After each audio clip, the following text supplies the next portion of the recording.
It's time for Speed77 Radio's Motorsports Madness, powered by the staff at Race Chaser Online.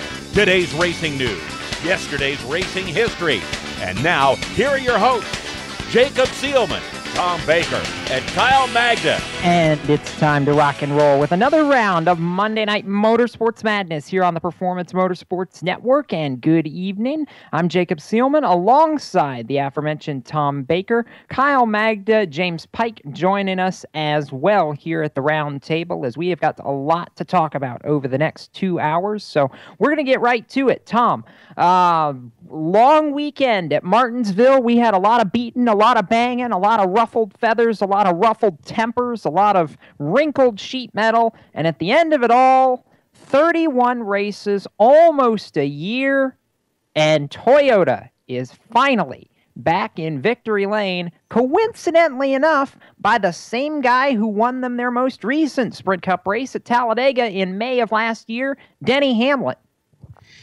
Yeah, it was certainly an interesting Sunday afternoon in Martinsville, especially the last maybe 30 laps or so. A lot of stuff going on, and a lot of drivers up near the front that aren't usually up near the front.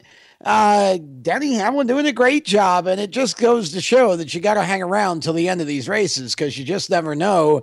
Denny had his chance last week and didn't quite get it done this week, tying it all together, going short track racing and picking off a victory and putting himself in the chase. And that's great for he and his FedEx team, because they really needed that. And of course, I'm sure all the folks with the tin hats were all checking into this after the race ended yesterday, because of course, now with JD Gibbs having some health issues, I'm sure there were more than a few of the tin hats. So, well, it was fixed. It wasn't going to go. Look, it's a great pick-me-up for the Gibbs racing camp. They really needed it. And they got a fifth out of David Reagan, which was even better. So, it was really a good day for the Gibbs Racing team. Kenseth certainly looked strong. You had, three cars, I think, in the top five, something like that. Pretty spectacular. And, I got to say that I think the short track race lived up to its billing. It's just a shame that they saw fit to dump it on FS1 instead of on the real Fox so that everybody could watch it. I know there were more than a few people last night that were whining and complaining to me that they couldn't see it because they couldn't get FS1. And I don't know what in the world NASCAR thinks they're solving by allowing this stuff to happen, but I think it's a shame, because certainly the ratings are not going to be what they could have been. And this was a terrible race to pick to put on FS1. Stick the mile and a halfs on there. Nobody cares about them. And keep the short track racing where it belongs for the world to see for free. And what a great race, though. Certainly a fantastic event. I'm very happy for Denny Hamlin, and good to see the Gibbs bunch get back to victory lane. Great race. Gee, James, Tom's whining about television about as much as you and the rest of the Australian continent is yelling about TV here of late, and we can fuss about that a little bit later in the show from your standpoint. But in and amongst all of the Denny Hamlin talk of him actually going to victory lane, Tom mentioned it. 3 cars in the top 5, including a 5th place finish for one David Reagan, still subbing for Kyle Busch. But of course, the notable behind that was the guy who got a speeding penalty late in the race and had to rebound, came up 9th, but he was leading when it happened. Big Daddy Jeff Gordon basically steps on his foot there and just couldn't get back to the front. Well, was it Jeff Gordon stepping on his own foot, or his foot stepping on the gas a little bit too much? Or, well, you never know. But hello to everybody listening on PMN and all the RCO folks out there. But yeah, these things happen, I think, and I kind of got a sense just watching the replays afterwards, after my ears had recovered from the events at ZMAX, which we will discuss later in the show, that you're around the sport as long as he is. You win some that way, you lose some that way. Yes, it's no fun when you lose them off of speeding penalties, but such is the nature of the beast. Although I will say it does seem a little bit weird for someone to get a speeding penalty at Martinsville, of all places, when The actual race pace is maybe only 4 times what you'd run on pit road. So fair enough. Kyle Magda, I turn to you now for a little bit of statistical knowledge and numbers here. 3 drivers ended up with their 6th consecutive top 10 effort to start the season, one of whom I'm really impressed with. The other 2 are just like, duh, we expected this. Martin Truex Jr. finished 7th and continues his best start ever in the Cup Series. Kevin Harvick's streak of top 2s comes to an end, but he still finishes inside the top 10 for the 6th straight race, as does Joey Logano. Now, the record for consecutive top 10s to start a season is 10, but in those 3 drivers, I think right now you got to look at 3 drivers who are very, very much capable of riding this momentum all the way through the season, and at least 2 of them are very capable of being in the Final 4, and I wouldn't discount Truex as being this year's Ryan Newman either. Yeah, and what Martin has the ECR power. And that team has shown progress before with Kurt Busch, like in 2013. Didn't win a race, but yeah, that 78 team has been really, really impressive this season. And, having all the struggles that they had last year, qualifying so good at Daytona, then having the engine let go, and with all that happening, and then doing so good this year. And there's just so much going on right now. Joey Logano, I mean, and we're going to talk about it a little bit on Thursday's show, is about the truck race. And, Joey Logano doing double duty and pretty much won both poles. But Joey Logano has done really good right now. He's staying consistent. Same thing with Kevin Harvick as well. Just those guys keep it up. I mean, it could be those same 2 battling for the championship at Homestead. Okay, Tom. By the way, the record to start the season with top 10 finishes, 10 by Lee Petty in 1955 and by James Harvey Hilton in 1972.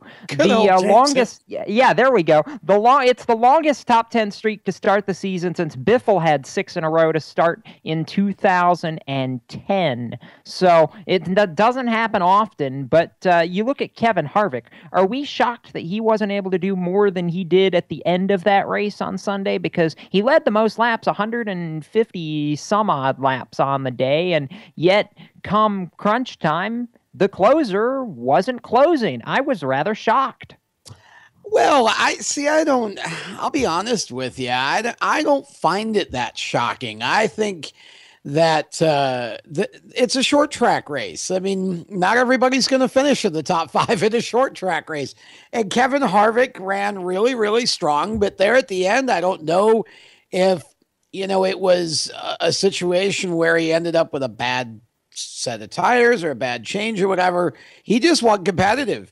I mean, when you see Danica Patrick move Kevin Harvick for position, that's a pretty good sign that Kevin Harvick's not running very well. Although Danica Patrick finished 7th, and I must give her credit. She was very aggressive when she needed to be, at least a portion of the race that I saw, which was the last, not quite third or so, I guess.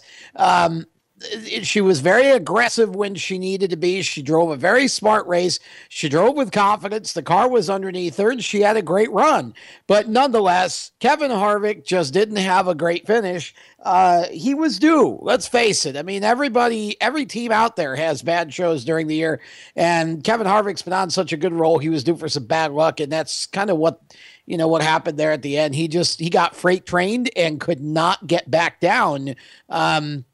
And I think at one point fell, out of the top 10, then got back in, then fell out. And then I don't remember actually, I guess I'm sure you got his finish there, but he just didn't, he didn't look like Kevin Harvick at the end of the race. No, he didn't. And I will amend a couple of things here. Number one, to put a bow on your Harvick point, Tom, he finished 8th. Okay, got back in. Danica finished 7th, and I was reading, when I was getting my stats for the whole top 10 streak thing a minute ago, I was reading from Dustin Long, who said that Truex finished 7th. He actually finished 6th, and Danica was behind him in 7th. But really quickly, Do we make much of anything out of that 7th place finish for Danica, Tom, or is this one of those where it's Martinsville, anybody with a brain can finish top 10, and really it comes down to a point where when we get back on the 1.5 miles after the Easter break this weekend, it's going to go back to same old, same old? I don't know if I want to say anybody with a brain can finish top 10 in Martinsville, but look, it's one race. I mean, she ran a really good race. It's a short track race. She did what she needed to do. I think you give her credit for an excellent race that she drove. And then I think you watch and see what happens over the next, 5-6 races. I mean, we go to Texas and, you've got several 1.5 miles coming up. You got, of course, the big weekend at Charlotte. I mean, you got in May, you've got some stuff that coming up.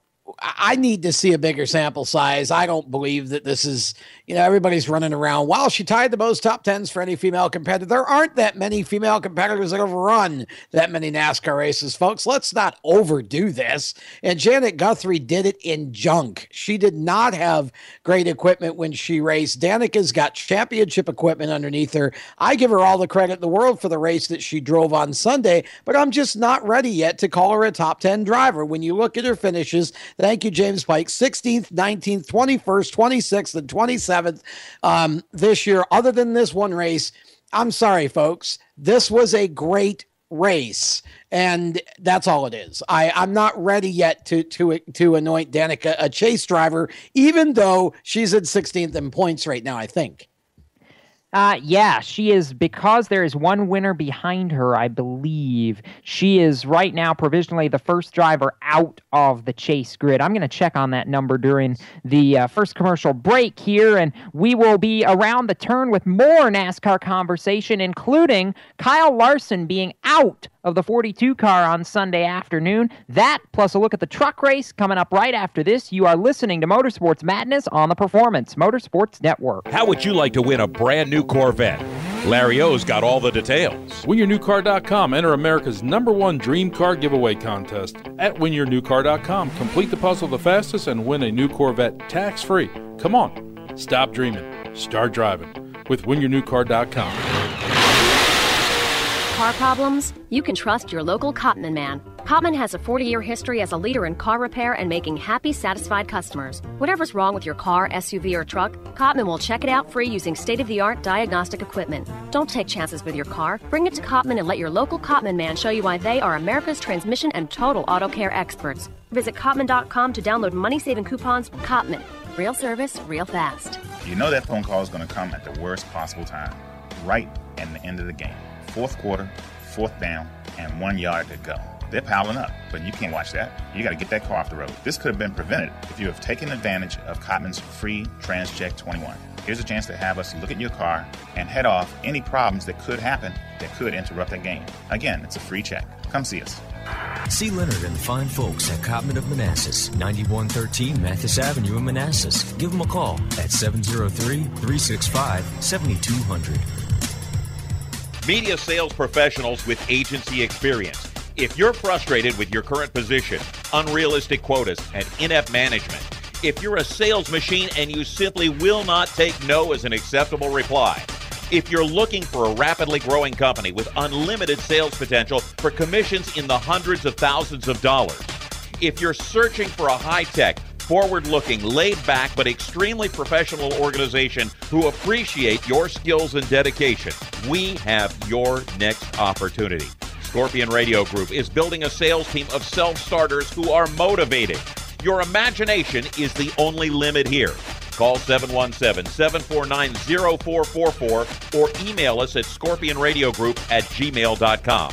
That's 717-749-0444 and ask for Sue. Hi, this is Jens Scott from Summit Point Kart in Summit Point, West Virginia. If you're looking for a real racing experience on a real racetrack, come out to Summit Point Kart this weekend. For as little as $25, you can get your racing career started. New this year, Summit Point Kart offers the RX 250 capable of over 75 miles an hour. We're open every Friday from 5 p.m. till 9 p.m., Saturday from noon till 10 p.m., and Sunday from noon till 9 p.m. For more information, go to our website, summitpointkartwithak.com, or you can call us at 304 844-725-5270. Summit Point Kart, your East Coast karting center. For 17 years, Stock Car Steel has been a leading materials supplier to the racing industry. Now they're also an official motorsports content partner of Race Chaser Online.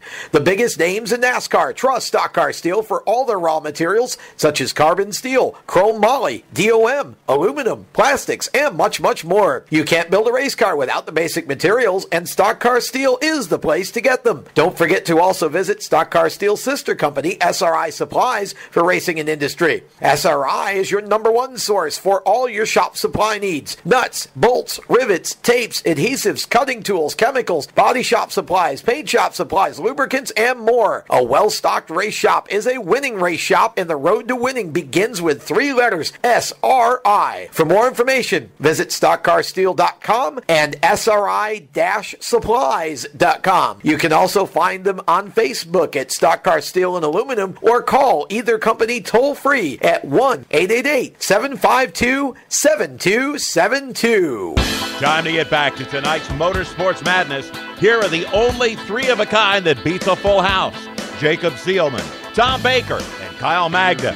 And since we have James Pike at the round table as well, I suppose that makes us 4 of a kind, or 3.5, or however you want to do that math. I'm not good at it. Welcome back to Motorsports Madness. Jacob Seelman, Tom Baker, Kyle Magda, James Pike here talking motorsports for a couple of hours on the Performance Motorsports Network. And Tom, I think the biggest shocker of Martinsville Sunday was the announcement that I was fearing when we got the rumblings on Saturday night. But we heard full well Sunday morning from Chip Ganassi Racing with Felix Sabates, co-owner Felix Sabates, that Kyle Larson was going to be held for additional testing by a neurologist after he fainted during an autograph session at Martinsville on Saturday. Larson did not race the 42 car on Sunday. Instead, Regan Smith reprised his super sub role in the Chevrolet camp and did a respectable job, finished 16th, about the same place he finished the 41 Haas Automation machine for SHR when he was behind the wheel there for a couple of weeks for Kurt Busch. I mean, it's not anything to write home about, but hey, at least he's consistent. Well, I think this finish was worth writing home about, only from the standpoint of the fact that he jumped in with absolutely no practice. And just like he did at Daytona, you just can't, you had very limited practice at Daytona, and no practice here. I mean, it's just so hard to get in somebody else's car with somebody else's setup, and so, have to adjust yourself. Obviously, Regan and Kyle Larson are not the same size. So again, just having to make all those adjustments, it doesn't feel like you were a race car, and you're really just trying to get through the race and do the best you can and perform respectably for the team and the sponsors and do your job well. And I think Regan did that. And then on the Kyle Larson side of things here, definitely hoping that there's nothing serious going on. It seemed as though there were no indications of that, but I know that Chip Ganassi talked about the fact that they were kind of looking around the heart area, and that's just never a great thing. So especially at his age. So I hope that everything's okay with Kyle, and hopefully by the time we go back racing here the week after next, Kyle will be able to get back into the car and go racing again. It's you never like to hear that somebody's being held out of the car because of some sort of injury or illness, and certainly with Brian Vickers' situation, hearing that Kyle Larson had a fainting spell and was being held out because of testing and so forth, just never a good thing. So our prayers with Kyle Larson, and hopefully everything will be okay. And congrats to Regan on a really respectable job. Yeah, he really did do a respectable job. I was rather impressed by all that at the end of the day. So we look at that and kind of go forward from here. And now I think, James, the biggest question is, will the Easter break be enough for doctors to hopefully not find a whole lot and get Kyle Larson back behind the wheel of that car prior to Texas, a track where he is historically very good because you run the high lane there a lot? Well, yeah, you can definitely run a bunch of grooves at Texas depending on what you like, how you like to do things. I know that seems to be one of the tracks where we see Junior right up on the high lane, maybe a little bit more often than most. But at any rate, back to the whole Kyle Larson deal. I think the biggest issue with this is whether or not this is a precursor of any more telling symptoms and anything more major, or if it's just a one-time occurrence. I know that I have fainted once before, and there wasn't really any sort of complication resting out of that. And, sometimes if you don't eat enough, if you don't drink enough, as was my case, it just can be a one-time occurrence, and it can, happen every once in a while. But if it's related to something a little bit more serious, I think of, and I forget the name for this, but the enlarged heart syndrome that tends to knock down a bunch of football players in the summer two-a-days that we tend to hear of, stories all about how somebody unfortunately passes away from that, once or twice every summer. If it's something more like that, then I think all you can do is just hope for the speediest recovery possible, and that Larson gets healthy and back to the track as soon as he can. Agreed on that. So I think that about covers all the major stories from the Cup Series event at Martinsville, save for one, Kyle Magda, and that would be the disastrous afternoon for about 60% of the Hendrick Motorsports stable. Chase Elliott, Jimmy Johnson, and Dale Earnhardt Jr. all had their own host of issues all afternoon long. None of them finished inside the top 30. It was just bad. It was just really bad. Yeah, I mean, for Chase Elliott, I think he ran in the back of Brett Moffitt, and that happens. I mean, it's Martinsville. I mean, what else do you expect? Short track racing, bumping and banging, but Chase still has a lot to learn. He'll have Richmond here next month, and then he'll go to the bigger tracks, Charlotte, Indianapolis, and Darlington. And yeah, for Dale Jr., just wrong place at the wrong time, gets in a crash. Jimmy Johnson, same thing, just some bad luck, and Jeff Gordon getting the worst out of all of it, looking like he was on his way to win the race, and then he has a speeding penalty on pit road. And guys, I mean, from what I've seen over the years, I mean, Jeff Gordon, he rarely gets a speeding penalty, and just a terrible time for this to happen, and rebounding to finish ninth. But yeah, I mean, that's one of Hendrick Motorsports' best tracks, Hendrickville, you want to call it. So with Dale Jr. winning last year, and then Jeff saying having a speeding penalty costing him this race. Then the last race in Martinsville, same thing happened to him as well, and he just fell short. So just some bad luck there for Hendrick Motorsports, but they'll have Texas to rebound here in a few weeks. Yeah, they will. So with all that being said, Tom, there was still a truck race on Saturday afternoon, and that was very, very entertaining. I watched the entire 250 laps. It was a little bit sluggish during the first stint just because either Joey Logano was running away from the field or we had a bunch of cautions. But in any event, the last 100 laps or so were extraordinarily entertaining. In my opinion, maybe the best truck race of the year so far. You've got a 17-year-old that learned how to use his truck as a bulldozer unintentionally. You had Matt Crafton and Joey Logano who were trying to kill each other for the last 5 laps. And you had Eric Jones sitting back here watching all of this and almost stole himself a win. But of course, at the end of the day, the Cup guy gets the trophy. Well, how many times have we talked about the fact on this show that at least have I talked about the fact that the trucks were a short track class? That's what they were created for. Well, we put them back on a short track the other day, and look what happened. We got one of the most entertaining races of the entire season. It may have been the most entertaining race of the entire season. And we got a move at the end by Joey Logano. Look, if anyone talks about the fact that this kid is not one of the top drivers right now in NASCAR, they're just simply full of crap. That's it. It's you cannot like him if you want. That's your privilege. But right now, Joey Logano is among the very best on the circuit, and he proved it the other day. That was a beautiful move at the end that he made to win the race.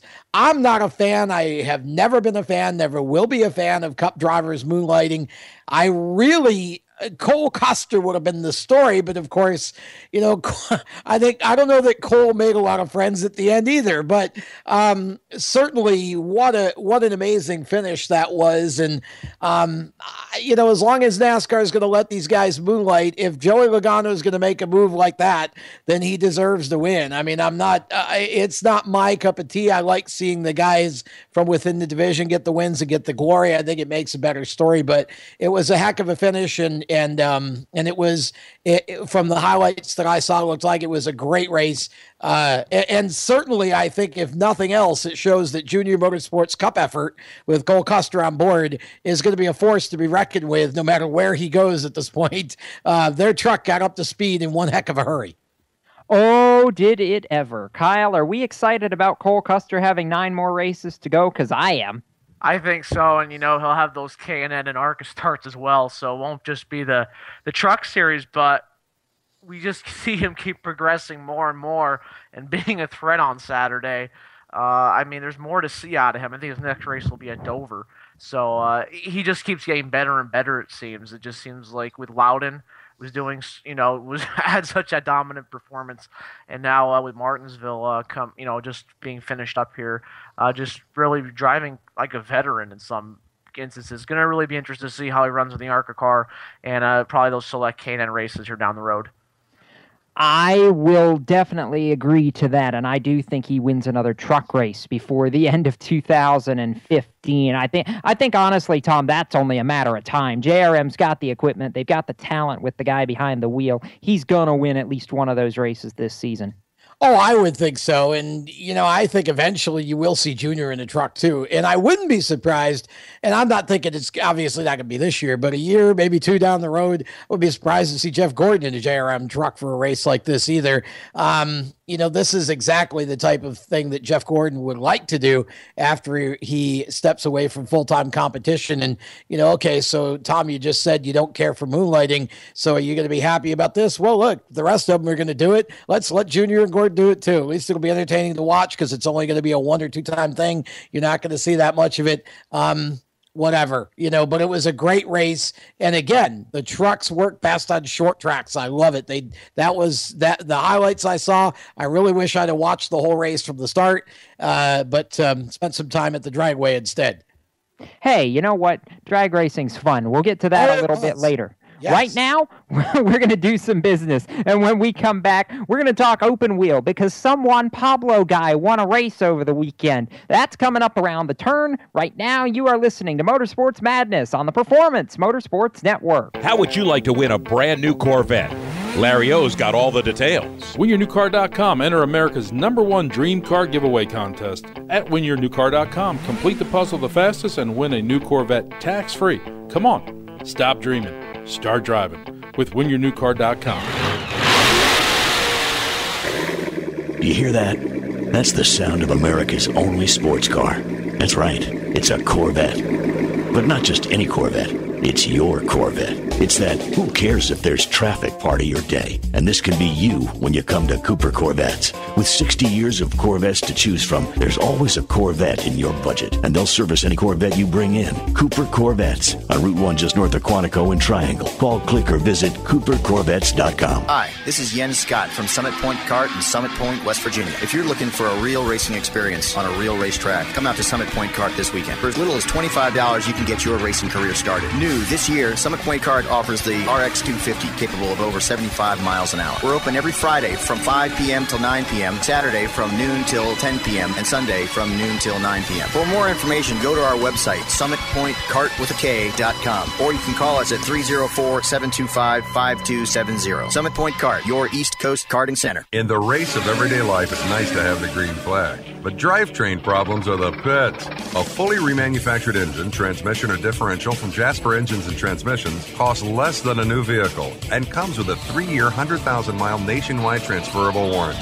See JasperEngines.com for details and get the green flag in your race of everyday life. See the boys at Chandler & Sons Automotive, 45977 Old Ox Road in Sterling. Give them a call, 703-437-7300. Did you know that birthday parties help build confidence in kids? Yeah. Did you know that giving kids less sugar before bedtime helps them sleep better? Oh, totally. Did you know that friendly kids have more friends? Everybody knows that. Hey, guys, did you know that most people think they're using the right car seat for their kid, but they're not? I didn't know that.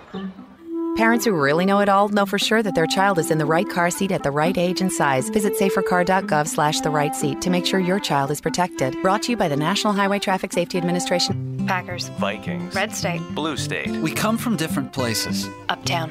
Downtown. We come to different conclusions. Half empty. Half full. But no matter how different we are, we're all connected, and we can all make a difference. That's why United Way brings people, expertise, and resources together to improve the education, income, and health of our communities, the building blocks for a better life. When we live united, our efforts, magnified by others, add up to real change. Children succeed in school, families gain financial stability, the health of our neighbors improves, and suddenly, so do our communities. But real change won't happen without you. Live united. So let's look beyond our differences. Live united. One by one, let's make a difference. Let's reach out a hand to one and influence the condition of all. Live united. Give, advocate, volunteer. Live United. Sign up today at liveunited.org. Brought to you by United Way and the Ad Council. Time now for Open Wheel Central with our resident wine and cheeser, Joe Sebastianelli. Here to pop the cork is Race Chaser Online's managing editor, Jacob Seelman. And welcome back to the madness here on the Performance Motorsports Network. Jacob Seelman, Tom Baker, James Pike sitting around the round table with one of our two resident open wheelers, Ryan Kent, joining us. Joel is off tonight, having to take care of some stuff outside of the radio waves. But Joel, we're thinking about you, and we hope you're back with us soon. But right now, we've got some IndyCar action to talk about. And Ryan Kent, we're glad to have you back on the madness with us, and we're also glad because there was finally racing from the IndyCar side of life. We were at St. Petersburg on Sunday. Team Penske swept the top 4 spots in qualifying. I thought they were going to sweep the top 4 spots in the race, but alas, they didn't quite pull it off. They came pretty darn close, though, and some Juan Pablo guy won the race. First win on a road course since 1999. Yeah, I believe the last time Juan Pablo won on a road course was Vancouver back in 1999. So those were the pre-F1 and NASCAR days. But first off, talk about Team Penske. Joey Logano at Martinsville wins the truck race, and then I believe they went 2-3 with Brad Kay and Joey in the Cup race, and then to go 4 out of the top 5 positions, including the winning with Juan Pablo Montoya getting his first win in, what would that be, 16 years? That's how old I am. Wow. That's a while. But, yeah, what a weekend for Team Penske, and a good way for them to start off the Verizon IndyCar Series season. Yeah, can we give a call to Team Penske, Tom? Ryan's right. They've just been on it the last couple of weeks. I think the only thing that they've struggled with is V8 supercars. Everything else, it's been like win, second, third, maybe here or there. Couple of weeks, that really couple of years. I mean, it's been a pretty incredible last 3 seasons for Penske if you want to talk Cup and IndyCar combined. And yeah, we'll get to the V8 side of things a little later and talk about the supercar situation. But yeah, just an amazing run in this past weekend. And I got to watch the last part of the IndyCar race as well, and there was just nobody going to stop Juan Pablo at the end. He just stayed. He held his line beautifully, and Will Power tried him once, and Juan rebuked him strongly. We'll just put it like that. And then once that happened, Juan was going, gone, goodbye. And what a day, really, for the Penske team there. I don't think anybody's that surprised, though, Jacob. I mean, we all thought it was going to be a Penske show, and that's pretty much what it was. TK certainly kind of stuck himself in the middle of that, but it was mostly a Penske day. It was mostly a Penske day indeed. I mean, the one thing that stuck out to me, Ryan, was the debris, and TK really harped on that in some of his post-race comments. It looked like a NASCAR minefield for how much debris was coming off of these new aero kits. I mean, I think Will Power equated them to little wings on the front of the cars, and you'd lose one here and you lose one there, and that's actually what cost him the race at the end, was a little bit of damage to that front wing of his Dallara Chevrolet that ultimately cost him time to his teammate. And I was shocked at that because he started on the pole, dominated the first 2/3 of that race, and you don't see mistakes like that from Will Power. He was digging hard, and that shows the slightest contact with these new aero kit configurations, and you're setting yourself up for disaster. Will Power said post-race that it was very tough to get close with these cars. That not that it was just a new car, but with the track and just the new cars and a different weekend, and the Indy Lights team having new cars as well, in which Ed Jones went 2 for 2. Yeah. But how the new winglets, and the cool thing about that, Jacob, was out of that $90,000 for an aero kit, you break a piece on that front wing, $18,000 to $20,000.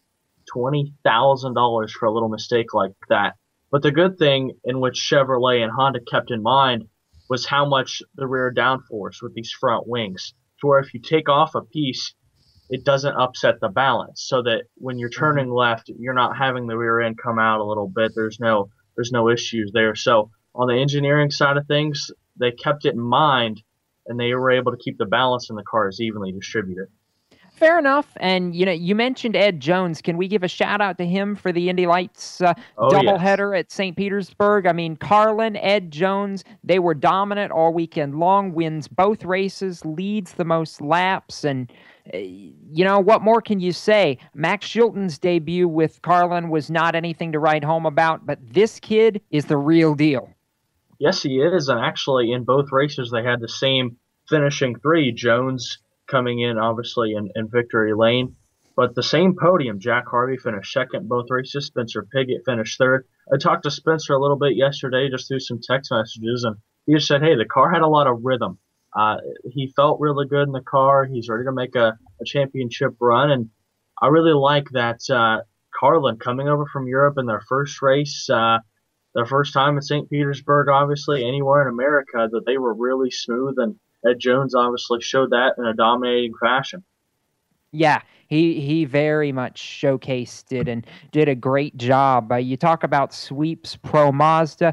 Neil Alberico swept both of the St. Petersburg efforts for the pro Mazda class. And, it's just fun to watch all of the Mazda Road to Indy ladder steps on the streets of St. Petersburg, because they all put on really good shows. And Jake Edson for the USF 2000 sweeping both races. So you saw one driver dominate each rung of the Mazda Road to Indy ladder in St. Petersburg. Fun to watch because all these guys are young up-and-comers, and just one of those things where we just have to keep an eye on who may be able to step up in the face of these 3 points leaders headed to Long Beach in a couple of weeks. But I want to turn now to James Pike, who is going to do his best impression of Joel Sebastianelli for the next 4 minutes or so. And James, I'll go to you for this F1 stuff because you're kind of good with foreigner land and all that stuff. I just won't give you the wine and cheese. We're talking about a race, and Mercedes didn't win, and it's been 2 years almost. But hey, Sebastian Vettel and Ferrari, they made magic happen on Sunday, and I, for one, am very much a fan. Yeah, I think my favorite photo from all of motorsports this weekend, and I forget if you can find it on Twitter and send it to one of us. It'd be greatly appreciated because it's been lost in the fodder there. But there was this great shot of the podium after trophies and everything had been presented, where Lewis Hamilton and Nico Rosberg were standing on either side of Sebastian Vettel on the podium in Malaysia. Spoilers, Vettel won if you didn't catch. But they're just kind of standing very, I guess, ho-hum, shall we say. Not necessarily overjoyed, but, not miserable. Meanwhile, Vettel's just jumping up and down on the podium doing his best Gangnam Style impression, dancing around like a crazy man. So if that doesn't tell you how much it meant to him to get the victory in Malaysia and how much it meant to that team, I suppose we could send you to a doctor and get your pulse checked, but I don't know if there'd be any saving of you from that point on. So we'll see. Yeah, I'm not really sure about that. But Tom, it's your favorite word. For once, it's parody. We'll see. I'm not convinced it's parody. We'll see if it's parody. It seemed to me from the testing that Vettel and the Ferrari bunch were going to basically run away with things, but we'll see. I'm just taking a wait and see on this. I need a bigger sample size. I want about 2 or 3 more races to figure out why, or what. All I know is that right now we've got one race that we just came out of that Sebastian Vettel certainly got the win and certainly was overjoyed. I'm not sure what you call what he was doing. I know my grandparents would have called it ants in the pants. Yeah. But I don't really know what they call it now. It was entertaining though. It was entertaining. 40th career win for Vettel, his first with Ferrari. I can't imagine it's going to be the last. Real quickly, Ryan, I know you want to wrap up a couple more tidbits from St. Petersburg. Any final thoughts from you there? Scott Dixon, he finished in the 15th position. Not that it was necessarily a bad weekend for Ganassi, but it definitely wasn't a good start. Tony Kanaan put on a good performance, finishing 3rd, but Dixon in 15th, Sage Karam in his debut finished 19th, had some bright spots at times, and then Charlie Kimball, I believe, had 2 incidents on the day and finished back in 21st. But Scott Dixon, last year he really struggled. He didn't get that one until Mid-Ohio. I was there at Mid-Ohio. He was real pumped up after getting that one, but it took just so long. Could this be the beginning of the end for the Iceman? Oh, I don't want to say that. I really don't. Me either. Yeah, we'll just have to see. And we've all done our best impressions of having opinions, though I don't think any of them can be as strongly worded as Joel. So, Ryan, as always, appreciate you hopping in. And again, glad to have you back on Open Wheel Central. It's been quiet in the corner the last couple of weeks. Yes, it has. Glad to be back. I'll talk to you guys next week. We're going to NOLA, baby. Woo! New Orleans. With that, we're going to take a quick caution flag, and we'll pack up the wine and cheese and get ready to move on to nitromethane of all things. We're going drag racing after this. You are listening to Motorsports Madness here on PMN, the Performance Motorsports Network. How would you like to win a brand new Corvette? Larry O's got all the details. In the Pits Media is proud to present its newest partner, WinYourNewCar.com. That's right, you now can enter the #1 American Dream Car Contest giveaway at WinYourNewCar.com. Complete the puzzle the fastest and win a new Corvette tax-free, delivered to your door. Come on, stop dreaming, start driving with WinYourNewCar.com.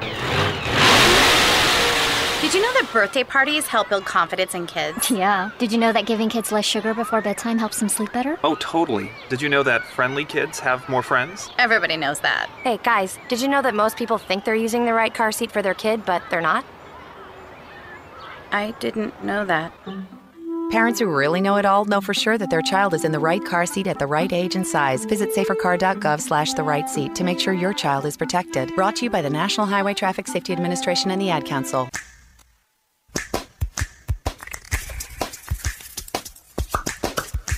Hands can do incredible things. They made every sound in this piece of music. But nothing compares to using them to help save a life. If an adult suddenly collapses, call 911, then push hard and fast in the center of their chest until help arrives. It's called hands-only CPR, and it's recommended by the American Heart Association. Visit handsonlycpr.org today. A message from the American Heart Association and the Ad Council. Car problems? You can trust your local Cotman man. Cotman has a 40-year history as a leader in car repair and making happy, satisfied customers. Whatever's wrong with your car, SUV, or truck, Cotman will check it out free using state-of-the-art diagnostic equipment. Don't take chances with your car. Bring it to Cotman and let your local Cotman man show you why they are America's transmission and total auto care experts. Visit Cotman.com to download money-saving coupons. Cotman. Real service, real fast. You know that phone call is going to come at the worst possible time, right at the end of the game. Fourth quarter, fourth down, and 1 yard to go. They're piling up, but you can't watch that. You got to get that car off the road. This could have been prevented if you have taken advantage of Cotman's free TransCheck 21. Here's a chance to have us look at your car and head off any problems that could happen that could interrupt that game. Again, it's a free check. Come see us. See Leonard and the fine folks at Cotman of Manassas, 9113 Mathis Avenue in Manassas. Give them a call at 703-365-7200. All I wanted to do was just pick up a guitar and sing praise songs. From IamSecond.com. Well, when I got to 17, I was playing in after-hours bars, just in a bunch of trouble.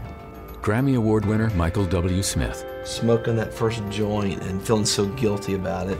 From there, it was LSD, and your compass sort of just like disappeared. I knew where I belonged. I just couldn't get out. I was very depressed. I went on the floor and just began to shake. And I was just weeping. I was weeping. And I just began to just cry out for God. 12:30 at night, on the linoleum floor of my kitchen, the God of the universe came and wept with me on that floor. I know where my hope lies. It's not being a rock star. I'm a son of the High King of the universe. Watch Michael's story at IamSecond.com. Hi, this is Brandon Jones, driver of the number 33 in the Xfinity Series. Now back to Speed77 Radio's Motorsports Madness on PMN, the Performance Motorsports Network. And we are back with the madness and continuing to run down the gamut of everything that happened in motorsports over the weekend. Jacob Seelman, Tom Baker, and James Pike here at the round table. And gentlemen, we got to do something really fun on Sunday afternoon. It's part of the reason that we missed some of the Martinsville race, or most of it, depending on how you look at it. But hey, I think, in my opinion, Tom, NHRA drag racing takes the cake over NASCAR any day of the week. How about 40,000 horsepower that we got to experience on Sunday afternoon during race runs? Although, granted, they didn't quite make it to the other end of the drag strip that easily. No, they sure didn't, did they? I was really excited about going to the 4-wide nationals because I had never been to that particular event, been to the one in the fall several times, and have seen NHRA in other places like Memphis, but had never been to the 4-wide nationals. I was really pumped up. I really wanted to see 4 cars go down the drag strip, and I think I only saw that happen about 3 or 4 times over the weekend, and never in the nitro classes, in the pro nitro class. I don't know if it was the unusually cold weather or what it was, but I've never seen so many blown motors and broken cars and whatever. It really was kind of disappointing, to be honest with you. But nonetheless, if you kind of took the 4-wide mentality out of it, it was still a tremendous show. And just again, as NHRA races typically do, had a lot of ups and downs and surprises and twists and turns, and drivers you thought would do really well didn't, drivers that you wouldn't have expected to do well did.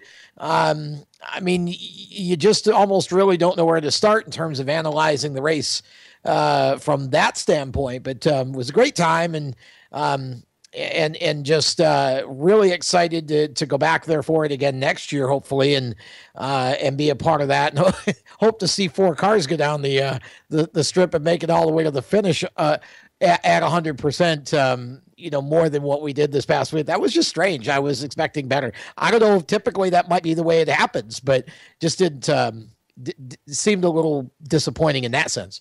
True. I will definitely give you that. But, James, I know where we start with stories from this weekend, and that's the Pro Stock class. On one end of the spectrum, you've got Erica Enders-Stevens, who had an absolutely abysmal weekend, broke in qualifying and had to be 16th on the grid, and then she makes it past the first round and then breaks in round 2, and so there's her weekend for the defending champion. It was just bad. And then Larry Morgan, the Fire Aid machine, hooks up with Gray Motorsports and has Chevrolet power this year for the first time in a while and gets his first win in 6 years in one of the biggest events on the NHRA schedule. And I think everybody in the grandstands at ZMAX was thinking, are you kidding me? Is this for real?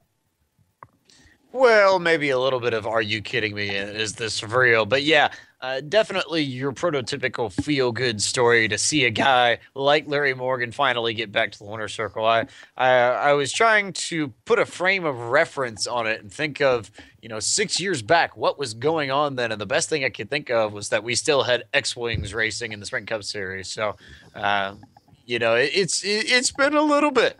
So we've seen him in victory lane, and very, very happy for him and for that team, which only got the deal from Fire Aid put together in January, I believe. It was right before they got to Pavona. So for all of that to happen and play out the way it did, and then to get this would be awesome. Agreed. It was a whole lot of fun. And then there's a moment where you stop and think about this and you go, okay, so Larry Morgan's the feel-good story of the weekend, James. And then you've got the regulars. You've got your Andrew Hines, who won in Pro Stock Bikes for the second year in a row at ZMAX. And then you've got the Nitro classes, where Don Schumacher Racing doubles up for the 44th time in their tenure in NHRA. Antron Brown goes to victory lane in Top Fuel. We kind of expected that. But Fast Jack Beckman, not only getting DSR their 100th funny car win, but he breaks almost a 2-year winless drought. And Jimmy Prock, the crew chief, he came over from John Force Racing to start this year, and they're doing exactly what Jimmy Prock does, going fast and winning races. Yeah, that sounds about right now, doesn't it? I don't know if we can consider Antron Brown winning Top Fuel that much of a shocker, but Jack hadn't been to victory lane in a little while. So, and his story, incidentally, is relatively similar to Larry's. He spent the entire day after he won talking about how the deal with Infinite Hero to get sponsorship for his Mopar machine only got put together at the last minute and just about didn't have a ride for 2015, or at least a good sponsor ride with DSR. And then all of a sudden, boom, here he goes, and he wins the 4Y Nationals. And also, oh, by the way, although he did not win in Funny Car on Sunday, Del Worsham finished second. Del Worsham now is the points leader, only by 2 over Matt Hagan. But hey, that's got to be something big. And it's a little good news for Little Motorsports, which had a ho-hum weekend, if you will, I guess. Yeah, ho-hum. I mean, Doug Colitto wasn't nearly as impressive as I had hoped he was going to be. But, James, you bring up that Matt Hagan guy in Funny Car, and that was the other end of the DSR spectrum on the weekend, as good as Antron and Beckman and even Tommy Johnson, who made it to the final in Funny Car, were for DSR. Tom, Matt Hagan was anything but. I think I saw the biggest mental lapse that I've ever seen from Hagan. He didn't stage and timed out, and such was life. It was just bizarre.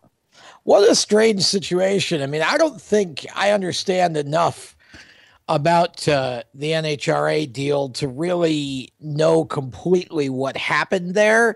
But something to do with, who was it? There was somebody in the other lane that didn't go. Tim Wilkerson. Tim Wilkerson didn't go, but it's something, I guess as you said, he just didn't stage in time. I don't really understand how you could allow that to happen. I don't know what takes place there that would cause that scenario other than just a brain fart. But, that's a major brain fart if that's what it was. Yeah. Really, really a shame. And, of course, then, as you say, Wilkerson just did go. It was that was a bizarre that was theater absurdo there for a few seconds. And I don't really know how to even talk about it because I'm not well enough versed to understand the circumstances that would have caused it other than somebody just falling asleep at the switch.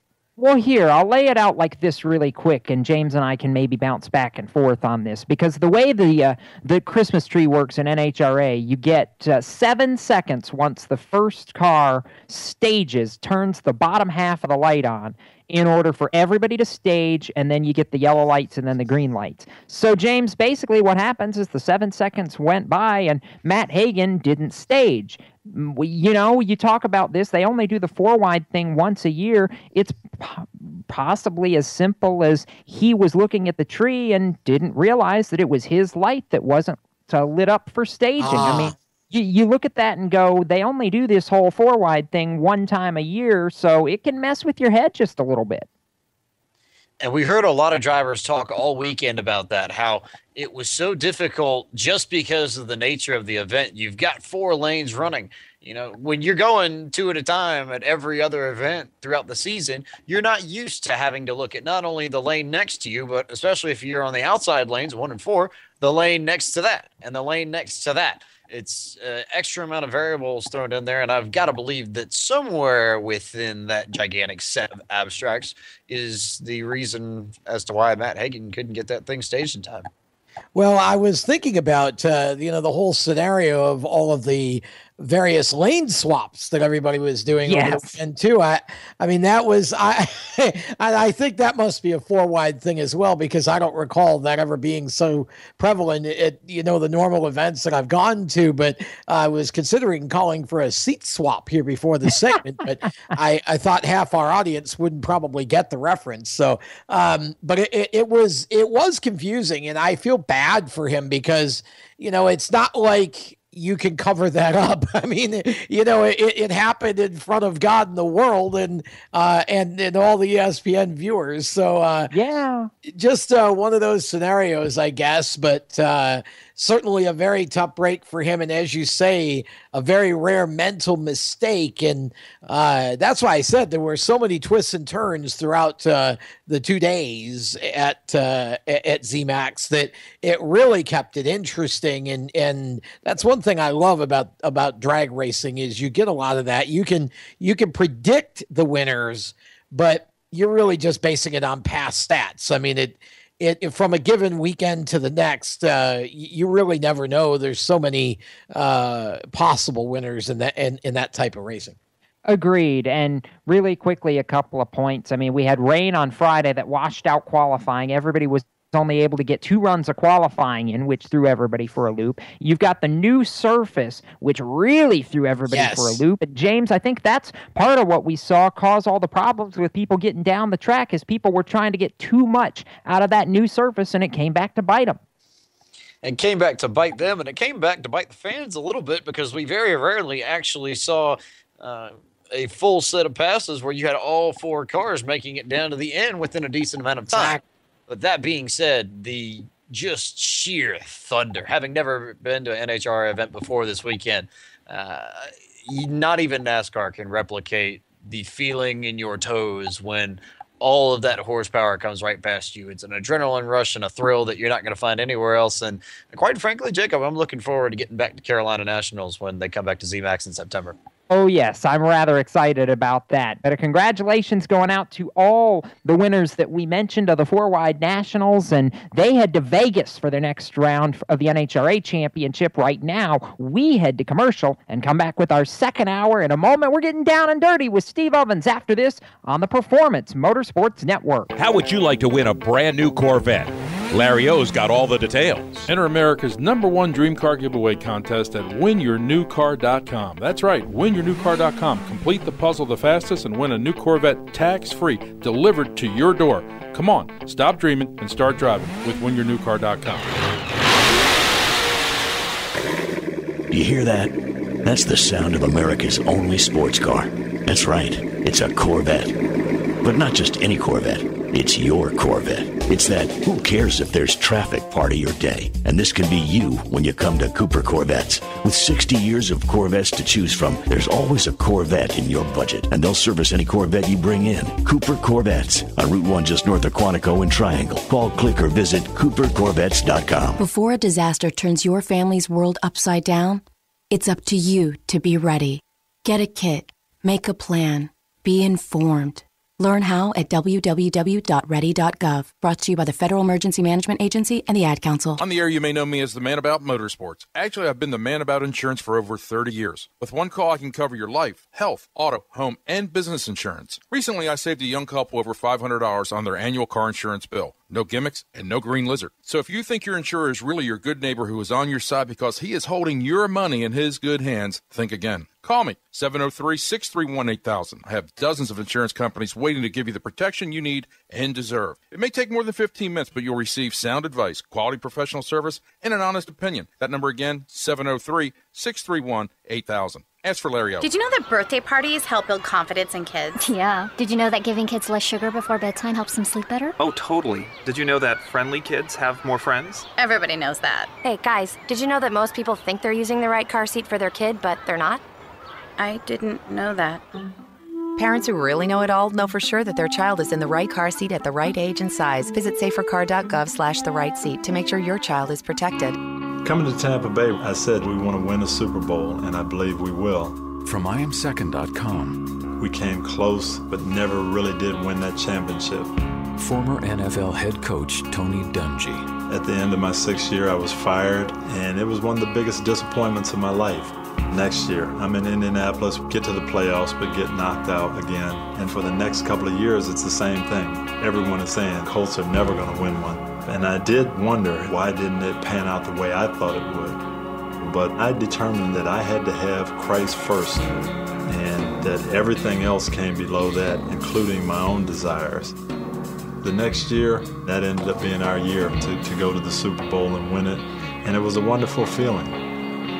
Every decision I make, I'm going to make it through the lens of Jesus Christ, and He'd guide us to that ultimate victory. Watch Tony's story at IamSecond.com. Hide the kids. It's time to get dirty on Speed77 Radio's Motorsports Madness.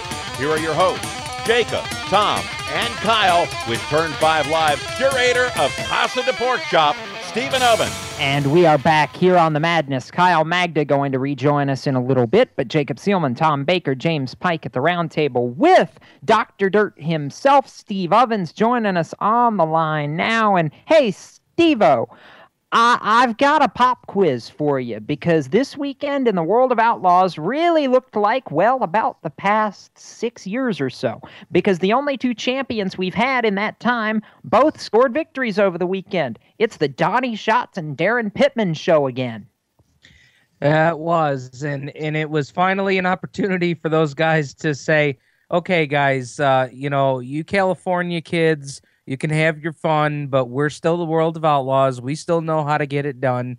And I'll tell you, that race with Donnie Schatz, they had the video highlights posted from that, the Gold Cup race at Silver Dollar, and really, really good race there for the lead, as well as all through the top five. And I'm going to give you a name here to kind of keep your eye on. And this was actually a guy that I got to see turn some hot laps there at Chico when I was able to make the trip down there here about a month or so ago. Tyler Thorson. Yes, and I think you're looking for Tanner Thorson. Or Tanner, I'm sorry, yes. Yeah, there you go. All those T's, it gets confusing after a while. But yes, Tom and I actually watched Tanner in a mini outlaw kart last year at Millbridge during the Speed Sport Challenge. Kid's good. He's run USAC, midget, and sprint car stuff in the Midwest over the past couple of years. He's been part of that whole Keith Coons Motorsports Toyota stable, and he can wheel just about anything you put underneath him. So yes, he's going to be one to watch, and I was really intrigued by the job he did this weekend out there in California, Steve. I'm excited to follow his progress as he works into the winged stuff a little bit more. But what can you say? Donnie Schatz took the points lead back over, even if it's a little bit smaller than what it was before. And can we celebrate about the fact that the top 7 guys in the points are separated by less than 40 markers? Yeah, it's always fun to watch the points race. I always joke with Tom and saying that, is it too early to talk about points? And Tom says, well, as long as they're awarding them, we can talk about them. So,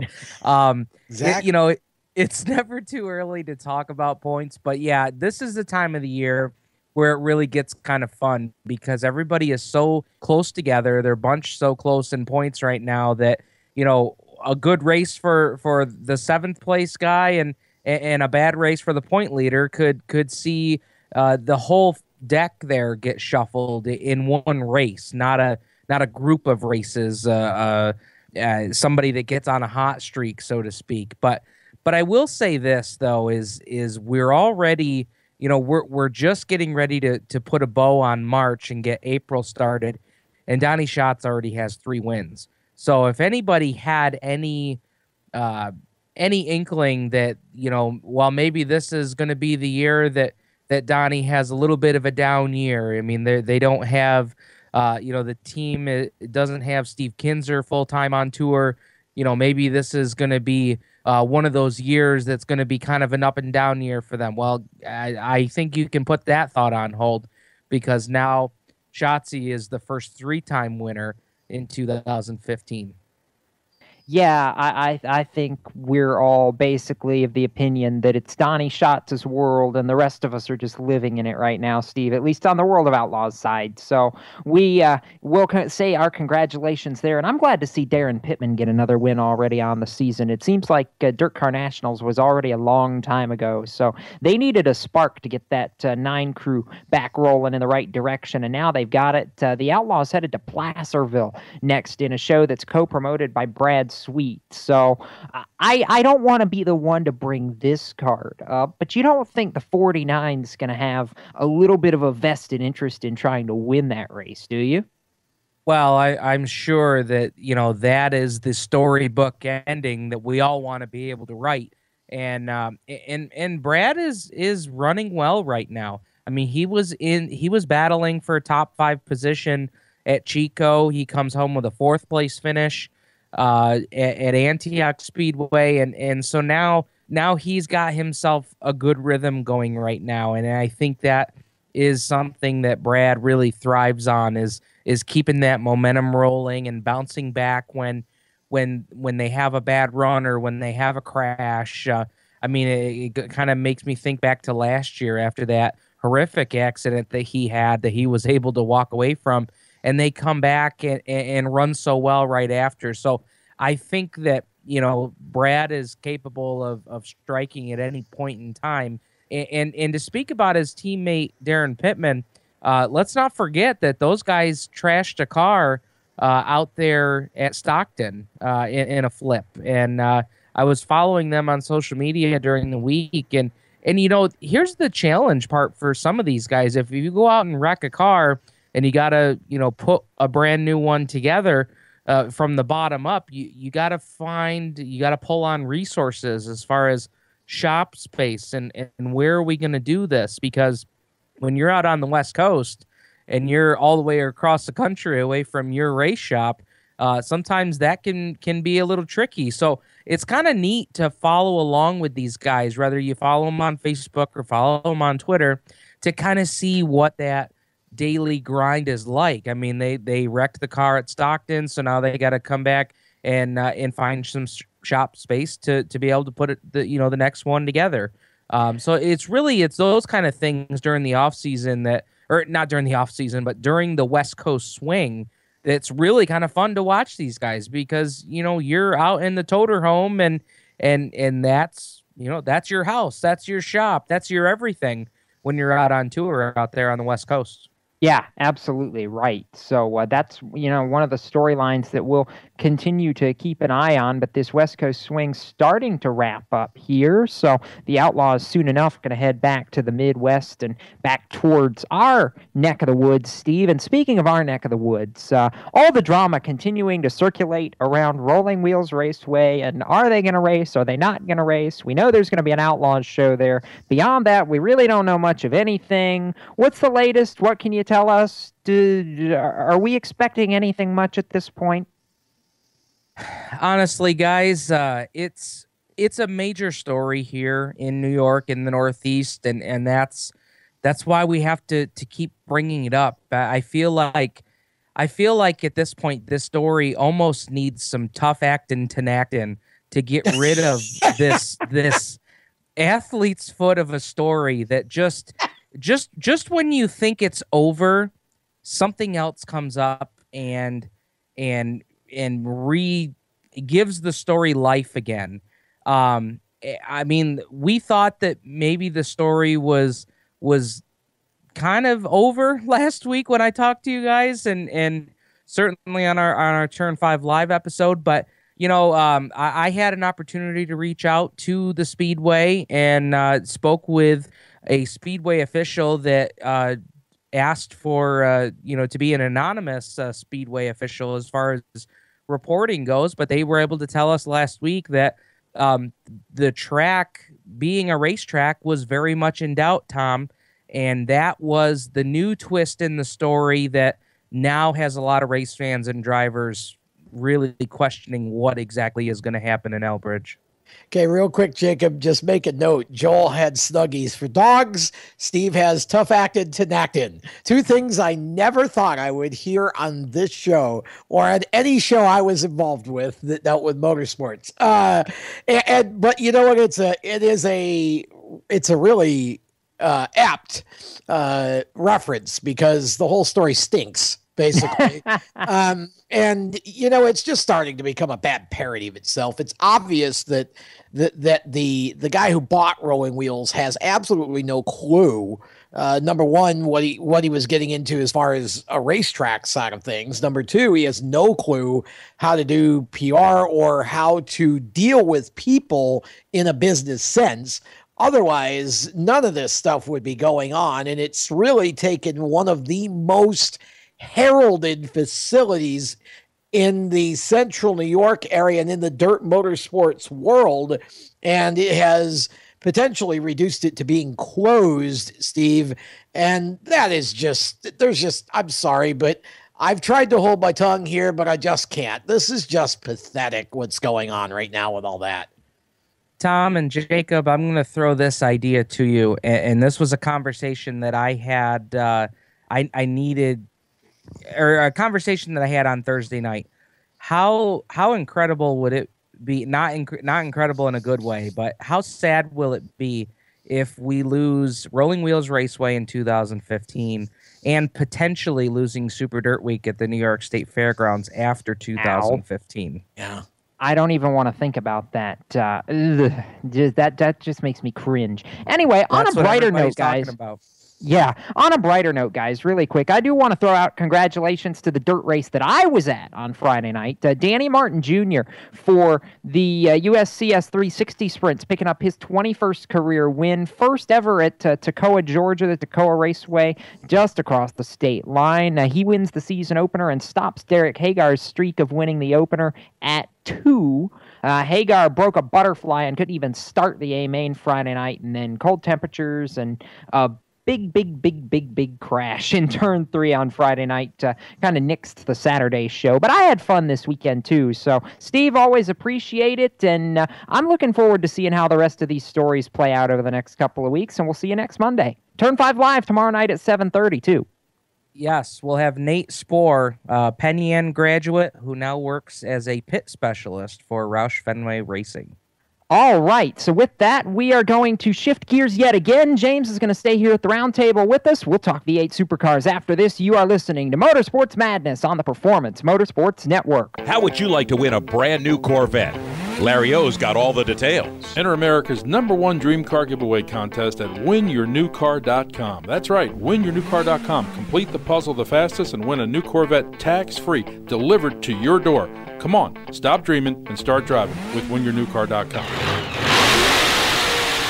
We're growing like crazy and need account reps who know their way around agencies, the internet, and social media. Got connections? Or do you know how to get to the decision makers?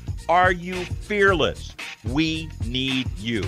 Internet radio, or as we call it, wireless mobile radio, is rapidly becoming the place to be with almost limitless income potential. So contact us to get involved with the fastest growing professionally produced group of internet radio stations in the world. Your imagination is the only limit here. Call 717-749-0444. That's 717-749-0444. Or you can email us at scorpionradiogroup@gmail.com. you want to ask for Sue. So you finally arrived at the sweet spot in your life. The kids are raised and gone. You have free time, and it's finally time to do something for you. If you've ever considered owning a Corvette but have been putting it off for years, now is the time to act. Isn't this the time to finally get that Corvette you always wanted and drooled and dreamed over? Well, grab the little lady by the hand and take her to Cooper Corvettes. They're conveniently located on Route 1 just off of I-95 and just north of the Marine Corps base. They have lots of pampered and well-maintained Corvettes in inventory, and if they don't have what you want, they'll find it. From classic Stingrays to modern-day cars, Cooper is your one-stop shop. And speaking of shops, they service what they sell. And even if you didn't buy a Cooper Corvette, they'll service your Corvette anyway. Become part of the Cooper Corvette family. Call them at 703-445-1483. That's 703-445-1483. And on the web at coopercorvettes.com. That's coopercorvettes.com, American pride and countrywide. You wouldn't trust your taxes to an uncertified accountant, so why trust your vehicle to an uncertified technician? When you have to take your car into the shop, look for the blue and white ASE sign. That ASE blue seal means a shop employs technicians certified by the National Institute for Automotive Service Excellence. ASE certification is proof that technicians have the knowledge and experience to fix your vehicle right the first time. For more information on finding an ASE Blue Seal of Excellence facility, visit the website at www.ase.com.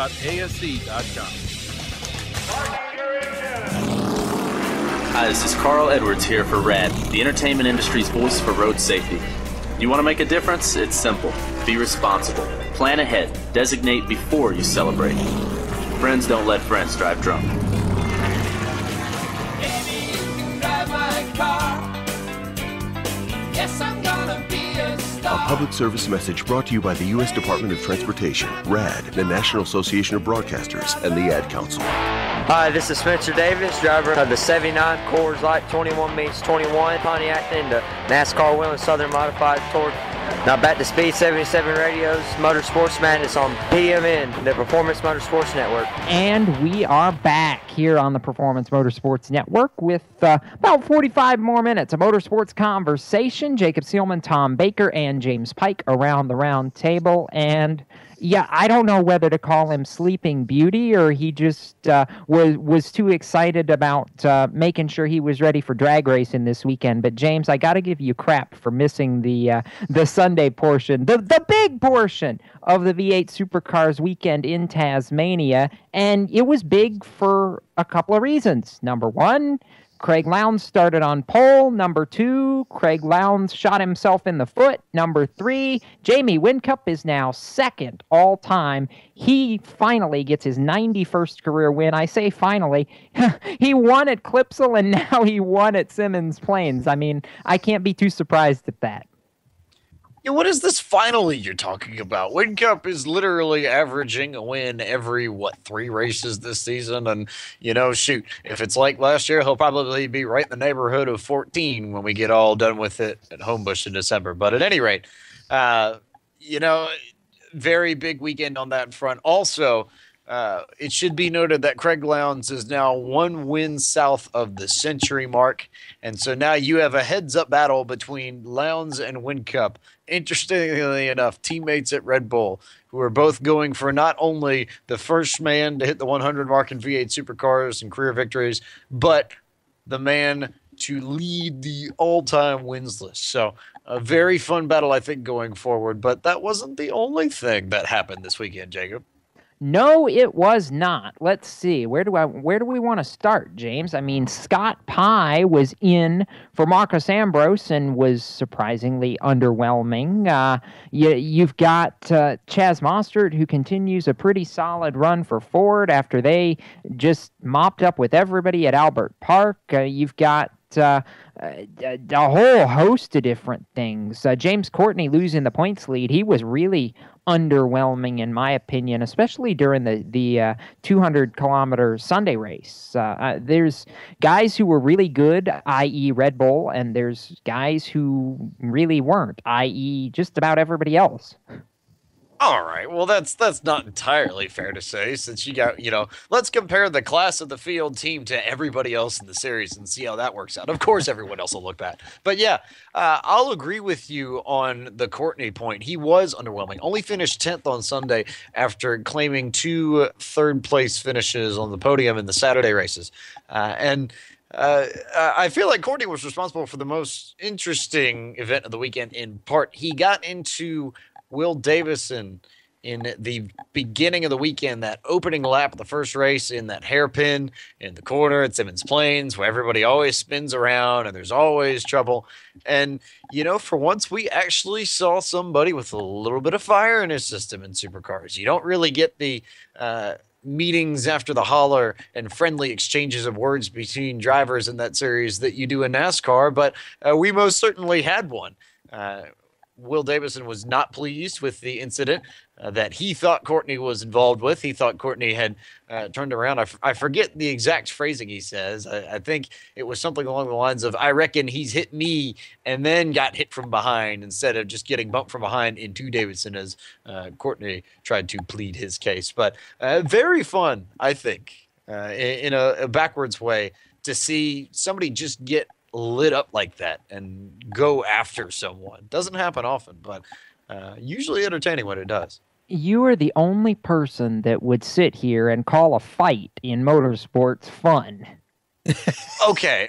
Well, because here's the thing. The other thing about the V8 Supercars is that you don't really actually have fights because nobody's really ever all that angry in the series, save for the Groucho Marx types that happen to play the team engineer roles. I feel like we see Roland Dane either get on somebody's case or put somebody for shame for breaking the rules, about 3 times every weekend. So, but it's a different culture down there, a different nature of the beast, so to speak.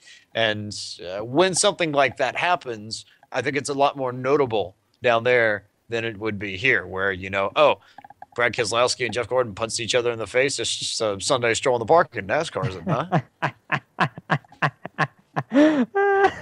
Wow, we got it all going on here tonight. I mean, we got all kinds of odd references. We got like an Acton reference. We had a Groucho Marx reference just now. Say this ain't gonna pass warning, win $100. I mean, it's just how do we? This has been a great show, and I love the fact that it was used in conjunction with an Australian form of racing.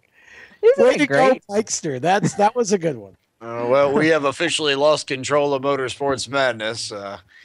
Did we ever have it in the first place? I think we need to go pay a visit to our producer's holler and have him give us a stern talking to, because we're just completely off the rails. But to get things back on the rails, how about maybe the most important bit, besides the fact that we had Win Cup win, besides the fact that Lowndes led all 50 laps on Sunday and just dominant and now has 99 wins.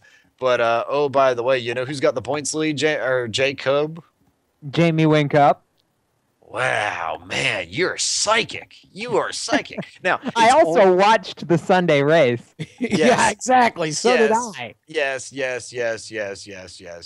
can put that aside and talk about that later. But it is only a 19-point lead that Whincup has over James Courtney, who has been relatively strong in the first part of the year. And I think, as bad of a day as he had on Sunday, that shouldn't take away from the fact that these first 2-3 rounds, the Holden Racing team, both him and Garth Tander, who happens to be 4th in points and only 7 points back of James Courtney, they've been as strong as they were in the second half of the season. And if they can just stay that consistent, if Red Bull Racing Australia trips up just a little bit in a few of the upcoming rounds, we might be looking at a little bit more than just a Win Cup touring car series by the time we get towards Bathurst and Phillip Island, and in particular Pukekohe, which got moved from its mid-April date to November. That now will play a pivotal part in the championship run of the 2015 season.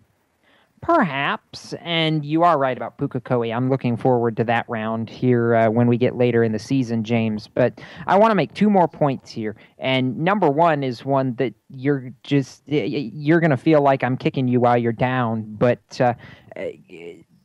are we shocked with how completely normal, I guess I would say, the Volvos looked all weekend long, especially Scott McLaughlin? I expected him to be right up there in the thick of things, and he was just kind of out in la-la land all weekend. It was just either the fringes of the top 10 or not even anywhere. Yeah, I guess that if you're looking for a shocker and a surprising and not a good way story to the 2015 season so far, I think you definitely have to go with the Volvos. Now, granted, There have been a lot of really random on-track issues that have been the primary causes of the weird and not so good runs that Scott's had at the beginning of the season. Most notably, probably the oil line that caught fire and ruined his day in the opening race at Clipsal before they even got to the grid. But that being said, finishes that are not good are still finishes that are not good, and they do not earn you the points you need to keep up with the likes of Jamie Whincup and Greg Lowndes, who, as part of that RBRA organization, tend to have a way to make the bad days, or at least relatively speaking for them, not so bad in comparison to the rest of the field. That's a good chunk of the reason why they've dominated this series as of late. If the Volvos are going to become competitive, I would think that sometime sooner rather than later, maybe Barbagallo, where we head next, they're going to need to start turning it around. Yeah, my problem with that, though, James, is the fact that Barbagallo is in about 5 weeks. I don't like that. Yeah, that's the trade-off from moving Pukekohe from April to November. But, they wanted to get back to tradition down in New Zealand. It's always been a mid-November race. For the folks out that way, always was before they did the gigantic reconstruction of Pukekohe. So otherwise it would be there all the time and it would have just stayed there on the schedule. But it is a little bit of a wait. But hey, on the flip side, I do get V8 supercars racing on my birthday weekend. So I, for one, will be very, very excited for that. Yeah, I think we're going to be excited for a lot of reasons. Tom, I think that's I think the Barbagallo weekend is actually the same weekend as Talladega. So, boy, we're going to have a lot of fun that weekend. Yeah, that definitely is going to be an enjoyable weekend and an enjoyable Monday Madness show after that. And, just an interesting weekend it was in the V8s. And again, the whole situation with the Penske outfit and Scott Pye and really not, giving any different feedback than Marcus Ambrose did. I think that says a lot about why Ambrose stepped out of the car. You pointed it out earlier that it seemed like maybe he felt like Pye could actually work them through the process of fixing it, whereas he, not having that newer car experience, couldn't have. And I would agree wholeheartedly with that assessment. And hopefully maybe now they can start the work to get up to speed and get Marcos back in sooner rather than later in a more competitive situation with the package. Agreed. And I hope that very much, just as much as I know James and everybody in Australia does, we want to see Marcos back in that seat and being competitive and being able to drive and compete for top fives and wins. But, James Pye didn't finish any worse than Ambrose did in that car. And he basically said earlier today that it's a technical problem. It's not a driver problem. Marcos was getting everything out of the car that he could get out of the car. Just simply, it's not going, and they have mechanical things that need to be dealt with, and Ryan Story doesn't sound exactly pleased over there at DJR Team Penske that they have mechanical things to be dealt with. But, that's what Roger Penske and all his expertise is there for, and we'll see if the 17 car can't get going forward in the right direction here shortly. So, we are going to shift gears yet one more time. We're going to stay on the road racing side, but when we come back, we're headed to the Pirelli World Challenge side of life, and Hunter Smith going to join us at the roundtable right after this. You are listening to Motorsports Madness on the Performance Motorsports Network. How would you like to win a brand new Corvette? Larry O's got all the details. WinYourNewCar.com. Enter America's #1 dream car giveaway contest. At WinYourNewCar.com, complete the puzzle the fastest and win a new Corvette tax-free. Come on, stop dreaming, start driving with WinYourNewCar.com. We're growing like crazy and need account reps who know their way around agencies, the internet, and social media. Got connections? Or do you know how to get to the decision makers? Are you fearless? We need you. Internet radio, or as we call it, wireless mobile radio, is rapidly becoming the place to be with almost limitless income potential.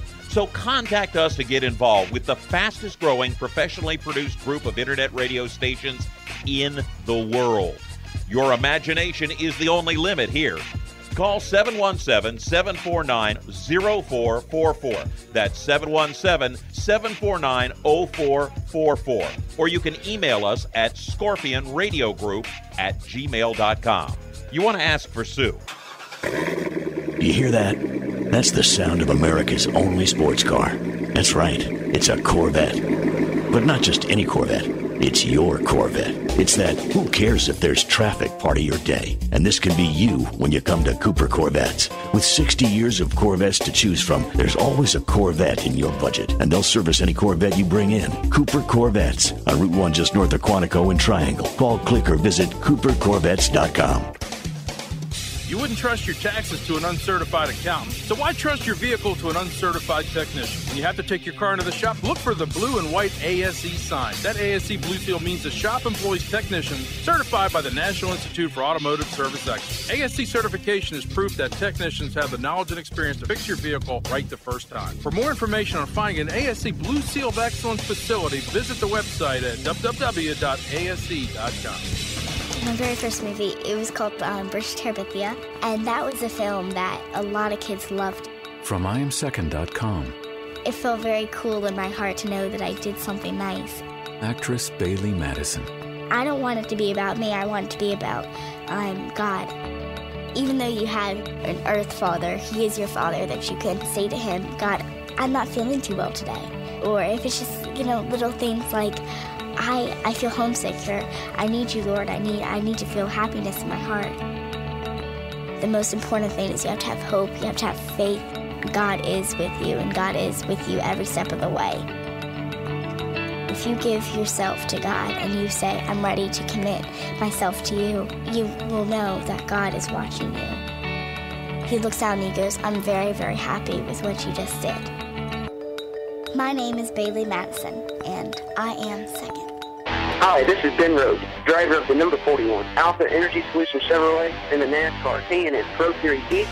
Now back to Speed77 Radio's Motorsports Madness on PMN, the Performance Motorsports Network. And welcome back to Motorsports Madness, where we've barely hung on to control. I think we're hanging by the skin of our teeth at this point. But yes, we're here on the Performance Motorsports Network, living on the edge. Jacob Seelman, Tom Baker, James Pike, joined by Hunter Smith now as we talk Pirelli World Challenge, keeping with the road racing theme for just a little bit. And Hunter, we had it all at St. Pete this weekend. We talked IndyCar earlier in the show tonight, and now we get to talk Pirelli World Challenge. It's just a lot of fun, and 2 more rounds of racing for all of the Grand Touring classes. And boy, if the story of the weekend wasn't Ryan Eversley in the top GT class, I don't know where else to start, because you win the pole, you win round 3, he came up a little bit short in round 4, but I really don't care, to be honest. That Acura was flying. Yeah, Eversley was on point this week. And I was just biding my time throughout the season until he got a good run. He's a heck of a driver, and I was waiting until he would put the real-time car up front. He kind of stole the show a little bit with a major announcement that Pirelli World Challenge made this weekend about their merging with the Blank Pain GT Series for 2016. The World Challenge is actually going to go to Italy next year, which is going to be awesome. All the GT cars will head out to Italy for the first time that the World Challenge has ever left North America, so I'm extremely excited to see that. Tom, we have wine and cheese in Joel's segment. Do we need to get a little bit more wine if we're sending the boys to Italy now? Or spaghetti. I don't know which. I don't really know where to go with that one. I think spaghetti and meatballs has to fit in there somewhere, at least a good lasagna. Well, yeah, if we send Joel with wine, we can send the PWC guys with box wine, so we'll be all right there. Yeah, there you go. Hey, if we're talking Italy, we can give a call to the Ferrari. Olivier Beretta was the one who beat Eversley in round 4 in the GT class. So the Italians, I mean, we like Ferrari, and they basically had a really good weekend all the way around. I mean, they win in F1 and they win in Pirelli as well. So they're on just a bit. Olivier was on his game this weekend. He wasn't too great in round 3 or even qualifying, but in round 4, he just brought it and extended that points lead a little bit too. And I'm excited to see what he does in the coming weeks for sure. Championship lead for a Ferrari. How appropriate is that? Moving to the GTA class, Frank Montecalvo, the Mercedes-Benz, fast in practice and top 2 in both rounds. He gets the win in round 4. Michael Lewis takes Porsche to the top in round 3. One of those where we really expected Andy Pilgrim in the Cadillac to be impressive, and he needed a rebound, Hunter, and did not get it at all. I was very anxious to see Andy Pilgrim come to St. Petersburg this week. Last year he finished second, and he like you said, he really needed a rebound from Circuit of the Americas. But no, Frank Montecalvo, I am excited to talk about him tonight, just being another New Jersey boy, putting us on the map a little bit. So that was cool to see the number 66 get up there. And Michael Lewis, too. Effort Racing was on point this weekend. The Porsches were set up and ready to run on the streets. So him getting the win in round 3 was pretty cool. And like I said, Montecalvo was on his game.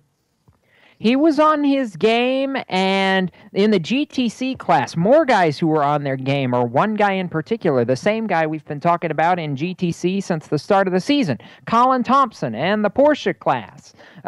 First in practice, first in qualifying, wins race 4, should have won race 3 in his number 11 machine. He's 3 for 4, if I've done my math right, on the season, and extends that points lead, Hunter. I mean, this young gun is just absolutely killing it right now. Colin is on his game this year, and I have to accredit some of it, too, to the Porsche Bucks County team that he's racing with. It's a one-car effort going against all these relatively bigger teams that have been around the Porsche industry for the Porsche racing side for a long time. So to see Colin up there, that's really cool for that. And like I said, he's just dominated and almost won everything he's been in. He missed that one race in round 3 where Phil Fogg Jr. Took the win, but he's all about that, and he's ready. I think he's going to be a really huge contender for this championship this year. Oh, I think he's established himself as the favorite at this point, to be honest. That's for sure. But you're right. You mentioned Phil Fogg. That's another Porsche 911 going to victory lane in GTC, so they keep their streak perfect in that class so far in 2015. The GTS class also with 2 rounds so far, and they add 2 more in St. Petersburg, and a name that we hear so much in the Tudor United Sports Car Championship ranks, the former Rolex Sports Car Series ranks, and really road racing just about everywhere. Spencer Pompelli taking a Ford Mustang to the top, wins round 4. 3rd in round 3, so he's on the podium in both. Really wasn't off the podium in any session. He was tops in practice, 2nd in qualifying, and then a 3rd and a 1st. So the veteran road course racer pops in, drops in, and steals a win. Says, hey guys, I'll take a trophy. Yeah, this was kind of a last-minute deal that Spencer Pompelli came together with the number 87. Chris Outson's usually in the car, but this weekend for St. Pete, they figured they'd throw Spencer, and it was heck of a decision, that's for sure, to take first in practice and qualifying second, and like you said, podiums in both, and win in round 4. Only really getting beat by Dean Martin in the Ford Mustang Boss 302 in round 3. So fast all weekend. The Fords pretty much dominated in GTS, and I wasn't really surprised to see Spencer up front. I really hope he comes back again for some more racing this year. Oh, yeah. Anything Spencer hops in, he's a threat to win in, and really, really impressive. So looking forward to hopefully seeing him moonlight a little bit more in 2015 as you are, Hunter. And these guys, the Grand Touring cars, going to pack up and head west with the Indy cars again. They're going to Long Beach in about 3 weeks or so for round 5 of the championship. That's going to be a stacked weekend out west, and very tight street course, very narrow street course, and it's going to probably lead to a lot of roughhousing on the streets of Long Beach, at least from the usual road coursing standpoint.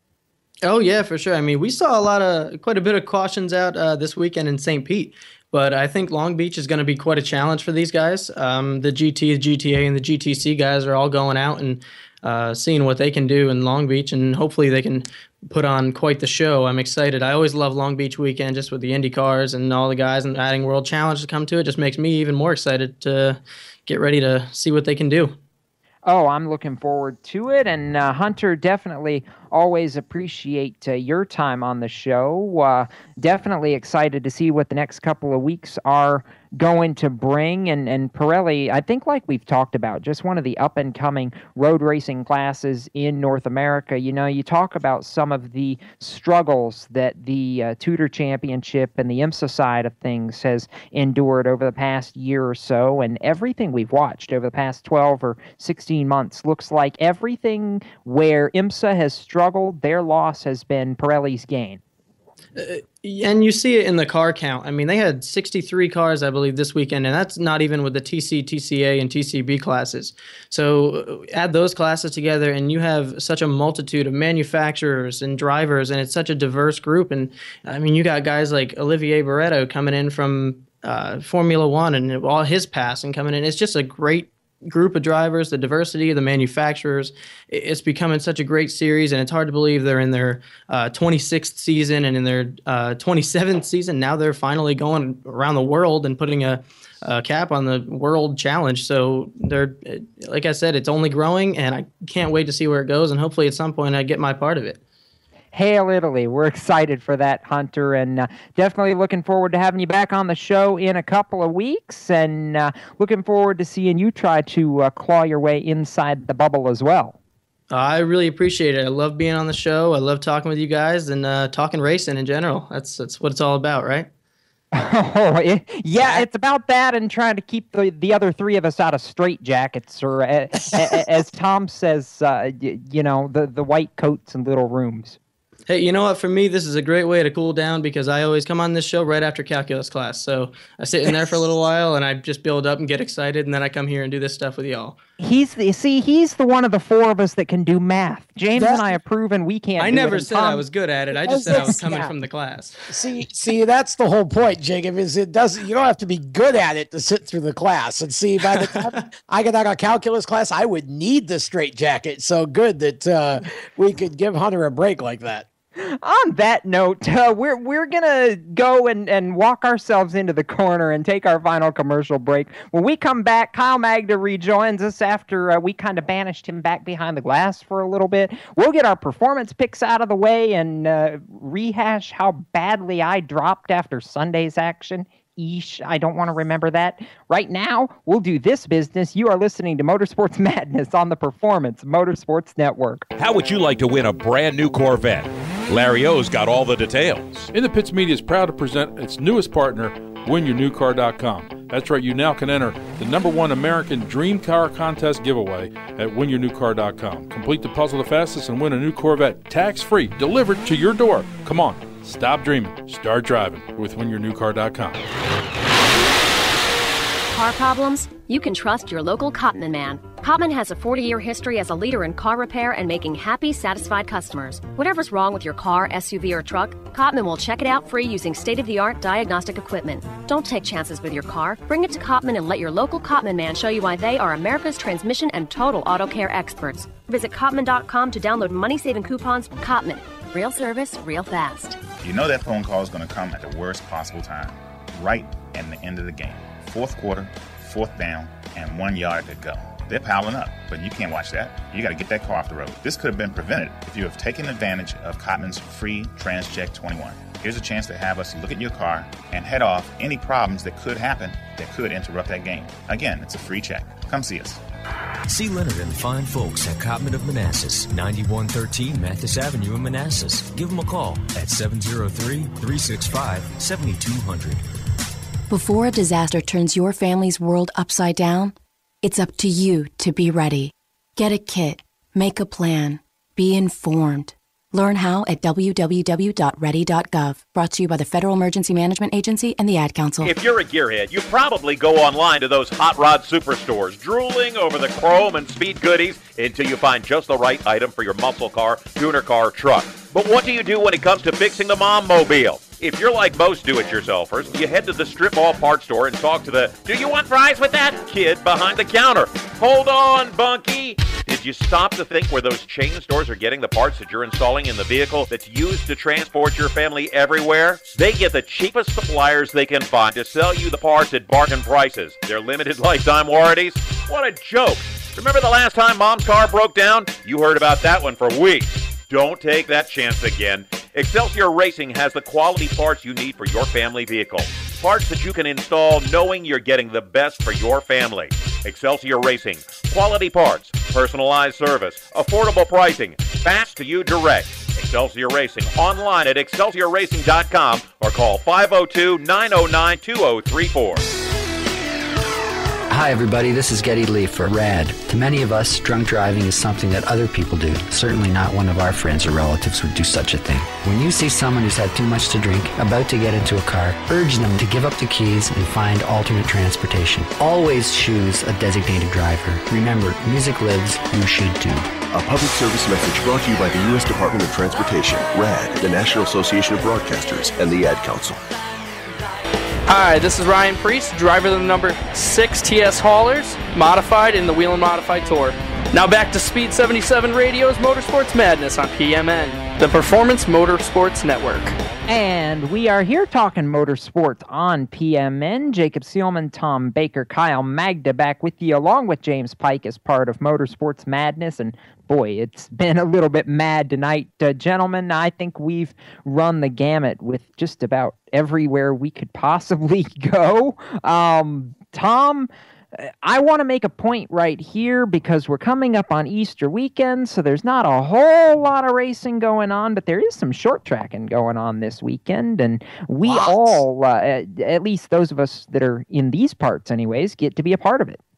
Well, yeah, this is always a fun weekend for people in our region, and I'm sure there are plenty of races in the other regions of the southern half of the country as well, but definitely the southeast. We are privy to a couple of shows that are really cool shows, the first of which you're going to at the Hickory Motor Speedway, the Pass South Easter Bunny 150, which is always an awesome show, made even more awesome this year by the addition of the must-see sprint cars. And then, of course, we have the K&M Pro East Series running down in Greenville, South Carolina at the Greenville Pickens Speedway, another one of those historic short track NASCAR facilities in this region, which James Pike and I will be covering this weekend for us. So a couple of races at least to choose from, and really just depending on what you'd rather watch. And so, yeah, this is a cool weekend to be able to, of course, celebrate Easter and all of the meaning that goes with that. If you are a person of faith, as I am, and most of us are here, to mix that with a little bit of exciting racing action as well. Oh, absolutely. And did anybody mention that they're giving me a microphone at Hickory on Friday? Can I not be a little bit excited about that? Sure, you can be as excited as you like. That's a cool opportunity to call the must-see show. Are we sure it's not a reason to run away? Well, okay. For us it is. That's why we're going to Greenville. Exactly. You know what? It's bad enough that I stink in the fantasy standings after Sunday's abysmal performance. On that note, so guys, since there's no NASCAR racing this weekend, here's my point. That means there is one goodly little race that at least most people across the country will know a little bit of something about, and that's going to be the K&N East race at Greenville on Saturday afternoon. Tom, you and James get to take that in person. I'm rather looking forward to that. There's one kid that's coming into that with a whole lot of momentum that we will probably get to over the course of these next 4 picks. But the guy who sucked the worst, James Pike, congratulations. You had Dale Earnhardt Jr., and that did not work out so well for you. So, Mr. Yee of 8 points from the Cup race, you get to start this round of picks off, and yes, Ben Rhodes has graduated, so you really, you got your work cut out for you. All right, well, I wish I knew as much about the K&N Pro East Series as I know about some of the other series here. But I'm going to take a look here at the point standings and see if there's a name that jumps out at me.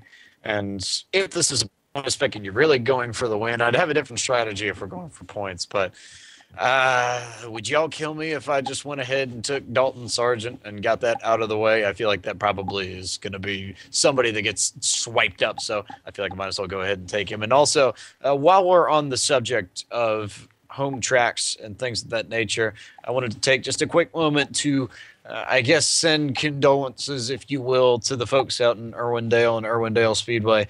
The vote finally came through the Irwindale City Council last week to officially demolish that racetrack at the end of the 2015 season and build another shopping mall on it, because Southern California seems to have this really weird love affair with building great racetracks and then tearing them down way too soon.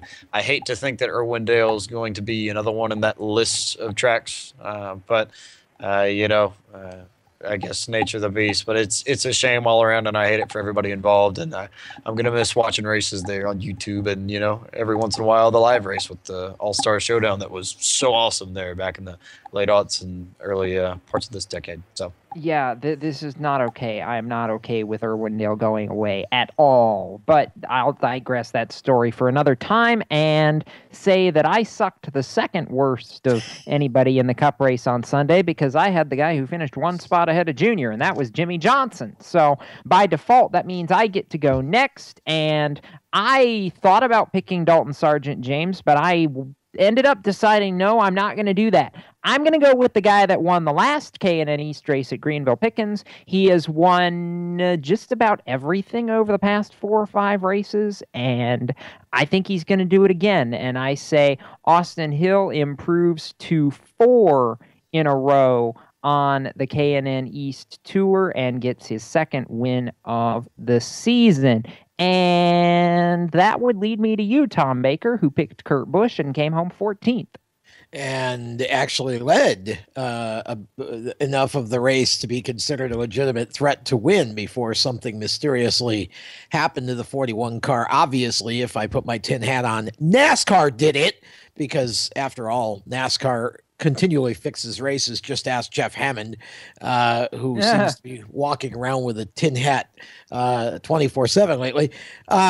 My K&M pick for this weekend is I'm sticking with the team that everybody seems to be looking at, H. Scott Motorsports, and Dalton Sargent, certainly a great pick, and who comes in with a whole lot of momentum, as we described earlier. But I'm actually going to go with J.J. Haley to get the win this Sunday at Greenville. This is a track where you're subject to a first-time winner in the series. J.J. certainly capable of that, and I'm also going to just toss in as a dark horse pick either driver named Bassett, because again, a track that both of them have run in the late models and should know very well. But I'm going with JJ Haley to get the win on Saturday. Okay, Kyle Magda, you're one of the only guys that finished we only had 4 people even pick guys finish in the top 10, and nobody picked a guy who finished in the top 5 in this Cup race. You were the best of the rest. You had Jeff Gordon, who I'm reading my lines, right? You had Jeff Gordon, who finished in 9th. I'm not crazy. I'm just looking over about 11 lines of a spreadsheet. So, Magda, you get to go last of us, and why do I have a feeling there's going to be a 4th different name come out of the hat here? I don't know. You look at this list of drivers, and really I think it's going to be wide open come Saturday night. Like you said, Jacob Austin Hill, Dalton Sargent, and J.J. Haley, all great picks. Guy that I'm looking at right now, he did get his first K&N West race last year, and I almost saw this guy win his first K&N East race last year until Brandon Jones took him out in the final turn. So who would that be? That'd be none other than Nick Drake in the Bill McAnally Racing Toyota. Ow. So may as well just go out and do something, because you know what? I think he's going to get his first win. Could be on Saturday night, but I think he's going to get his first K&N East win this season. Wow, I didn't see that coming at all. Bravo, Kyle Magda, for shocking the masses. I've got a point to make really quickly from something that I didn't get to bring up in the dirt segment earlier, but Tom, I know you want in on Irwindale real quick. Fire away, what you got? Well, James brought it up, and I meant to say something in my pick segment, but that's a tragic loss for short track racing and for West Coast racing in general. Because for those who aren't real familiar with the West Coast of the U.S., there aren't a ton of paved oval tracks in California, and really not a ton of them in that part of the country. A lot of dirt racing, a lot of road courses, and different types of racing, like your off-road stuff and all that, but not a lot of paved tracks. And Irwindale was a track so much responsible for so many careers, Kevin Harvick among them. And it's going to be a shame if that track goes away. The last thing California needs is another doggone shopping mall. I mean, can we all agree that there's more than enough places to shop in the state of California, which, if you listen to a lot of people, is virtually broke. So I don't know who's going to shop there, but I just hate to see it go. I mean, it's going to be a very sad day if that track goes away, because although you've still got Madeira, you've still got All-American, you've still got quite a few different tracks out there, or a Kern few, County. several. Yeah, Kern County's doing well now, but they need all the paved oval tracks they can get. So I just hate seeing that happen. And I think it's tragic, and I'm really not sure why, to be honest with you. I've tried to read up on it, and I can't really figure out, why it's going away. It didn't seem to be an issue of crowds or whatever, but just seems like somebody's idea of urban renewal or something. And like I said, the last thing we need is another doggone shopping mall in California. So just sorry to see that happening, and hope that somehow it gets reversed before the end of the season. Agreed. I hope the same. Not sure that it's going to happen. I think everybody's pretty well dead set at this point, but we'll wait and see how that goes. On my end, want to bring up one more quick point that I didn't get to mention during the dirt segment earlier from our USCS race at Toccoa, because I want to give a shout out to a guy that got slighted a little bit during the final finishing order of our micro sprint feature on Friday night. Jackson Wellman out of Belmont, North Carolina. We had him scored 11th, started 19th, dead last after he wrecked in his heat race and about tried to knock the wall down coming off turn 4, had a little help in that, but came all the way back to finish 8th in the main event, got hard charger for the night, and heads now to Carolina Speedway in about a week and a half in Gastonia, where his team owner, Rick Goss, has won about 5 different times, and it's Jackson's home track. So I just wanted to give him a little credit where credit's due. He picked up 11 spots, came through more than half the field during the main event, so bravo to him. And James Pike, really quickly, I turn to you, my friend, because this weekend is Easter. You're going to Greenville with Tom, and I pray for your sanity, my friend, because you may just need it. Well, I think he's a little bit less unwell than you are at the moment. So, given the choice, I think I'll stick with the Oswego. But I'm just hoping that these guys can run a little bit cleaner and a little bit racier than I've seen them in the past. Granted, my experience with the K&N series comes exclusively from watching them run at Bowman Gray, and Bowman Gray is notorious for not really having any room to pass and really just being a place where if you want to get around someone, you just chrome horn the ever-living daylights out of them. So I'm hoping that you can actually watch a few side-by-side runs and a few battles for spots, and hopefully we'll get a really, really good 150 laps of racing on the Saturday before Bunny Day International. Bunny Day International.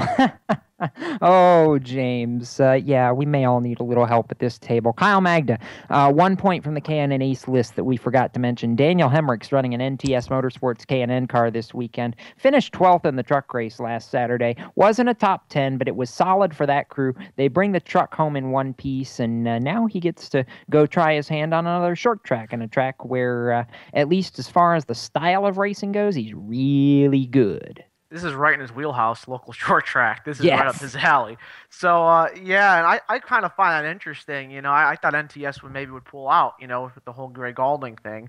And I'm looking at the entry list, and of course, Greg Alding is going to run for the Godovics. The Precision Motorsports. Precision Performance Motorsports. Try that on for size. That's a tongue twister right there. But yeah, I mean, Daniel Hemrick, he is adapted to this racing. He is good at it, and I don't know whether he may have run a K&N East race before. Don't quote me on that. But yeah, I mean, Daniel Hemrick has a good chance of winning that race because NTS, they do have good equipment out there. So and I feel like I'm the only guy who's not going to a racetrack this weekend, so I feel a little left out over here. Oh, poor Kyle. And James made the comment. Do we get free donuts if Greg Alding wins? Well, I would hope that they would be some sort of free donuts, at least they're real donuts. But, growing up in Winston-Salem, Krispy Kreme is an institution, and it's, quite frankly, the right way to be brought up on donuts, with all due respect to another pink and orange-laden entity that I shall not refer to by name because it represents a lot of bad things. So. All right, James. True Mood chocolate milk, too. Yes, there is that. Can't forget the chocolate milk. On that note, gentlemen, I think we need to draw this this crazy train to a close here. I think we found the station and maybe a checkered flag or two on the way. But boy, has it been entertaining tonight. So as we say goodnight, we also want to wish everyone a safe Easter holiday. And if you happen to be like some of us are this weekend and going to see some racing, be safe. And we just may see you at the racetrack. So for Tom Baker, Kyle Magda, James Pike, and of course the rest of our staff and our producer behind the glass, Bob Steele, I'm Jacob Seelman. Race fans, keep it off the wall until we meet again, and we will see you right back here on the Performance Motorsports Network next Monday night at 7 p.m. Eastern. Until then, for the madness, so long, keep it real, and good night. You've been listening to Motorsports Madness with the Speed77 Radio Race Chaser Online crew. Stay tuned to Performance Motorsports Network for more race talk. For the latest motorsports news, visit racechaseronline.com. Motorsports Madness is a copyrighted production of the Performance Motorsports Network. www.performancemotorsportsnetwork.com. A member of the Scorpion Radio Group, Inc., and may not be rebroadcast, replicated, or saved in any media without the explicit written permission of PMN. Check out our Facebook page or our section on the PMN website. The opinions expressed on this program are those of the host, co-host, and guests, and do not necessarily reflect those of the management and ownership of either the Performance Motorsports Network or Scorpion Radio Group Incorporated, the advertisers, or the marketing partners. Be listening again next week when the madness returns on Monday night at 7 Eastern. Until then, keep it off the wall and keep the shiny side up.